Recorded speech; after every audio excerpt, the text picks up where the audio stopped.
ಏನು ನನಗೆ ಅದು ಏನು ರಿಯಾಕ್ಟ್ ಮಾಡಬೇಕು ಅಂತ ನನಗೆ ಗೊತ್ತಾಗ್ತಿಲ್ಲ. ನನಗೇನು ಅಂತಂದರೆ ತುಂಬ ಮನಸ್ಸಿಗಂತೂ ನೋವಾಗಿದೆ. ಆ ಕಡೆ ರೇಣುಕಾ ಸ್ವಾಮಿಯವ್ರ ಕುಟುಂಬ ಆಗಿರ್ಬೋದು, ಅವ್ರ ಬಗ್ಗೆನೂ ನನಗೆ ಅದೇ ಆದಂಥ ಒಂದು ಅಪಾರವಾದ ಒಂದು ನೋವಿದೆ. ನನಗೆ ಆಗಬಾರ್ದಾಗಿದೆ ಈ ಥರದ ಇನ್ಸಿಡೆಂಟು. ಆದರೆ ಇಲ್ಲೂ ಕೂಡ ನನ್ನ ಕುಟುಂಬನೇ ಥರ.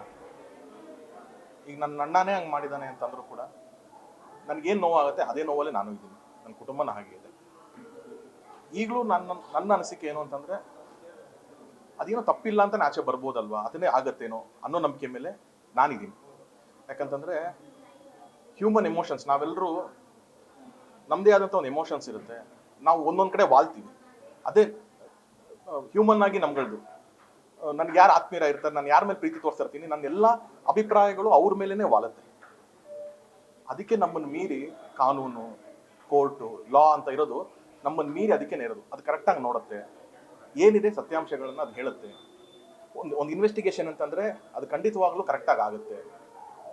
ಅದಕ್ಕೆ ಏನು ರಿಸಲ್ಟ್ ಸಿಗಬೇಕು ಅದು ಸಿಗುತ್ತೆ. ಸೊ ನಾನು ವೈಯಕ್ತಿಕವಾಗಿ ಅದ್ರ ಬಗ್ಗೆ ಏನು ಹೇಳೋಕ್ಕಾಗ್ತಾ ಇಲ್ಲ.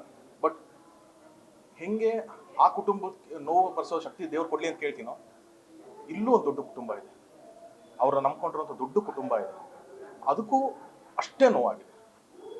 ಸೊ ಅದನ್ನು ಬರ್ಸೋಂಥ ಶಕ್ತಿ ದೇವ್ರು ಕೊಡಬೇಕು ಅನ್ನೋದೇ ನನ್ನ ಒಂದು ಪ್ರೇಯರ್ಸ್ ಅಷ್ಟೇ.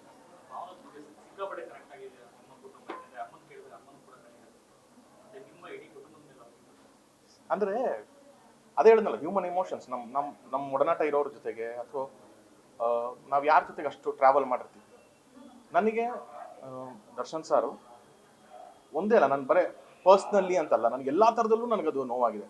ಅದು ಪರ್ಸ್ನಲಿ ಆಗಿರ್ಬೋದು, ಪ್ರೊಫೆಷ್ನಲಿ ಆಗಿರ್ಬೋದು, ಅಥವಾ ಒಂದು ನಾರ್ಮಲ್ ಒಂದು ಕಾಮನ್ ಮ್ಯಾನ್ ಆಗಿ ಕೂಡ ಈ ಘಟನೆನೇ ನನಗೆ ನೋವಾಗಿದೆ.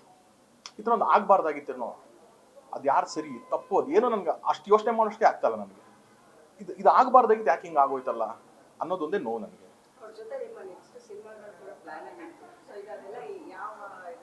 ಗೊತ್ತಿಲ್ಲ ಅದು ಅಷ್ಟು ತುಂಬ ಅವಾಗ ಕೂಡ ನಾವು ಸಾರ್ ಡೆವಿಲ್ ಮಾಡಬೇಕು, ಡೆವಿಲ್ ಅಂದಮೇಲೆ ಇನ್ನೊಂದು ಪಿಕ್ಚರ್ ಇತ್ತು ಲೈನಪ್ಪು.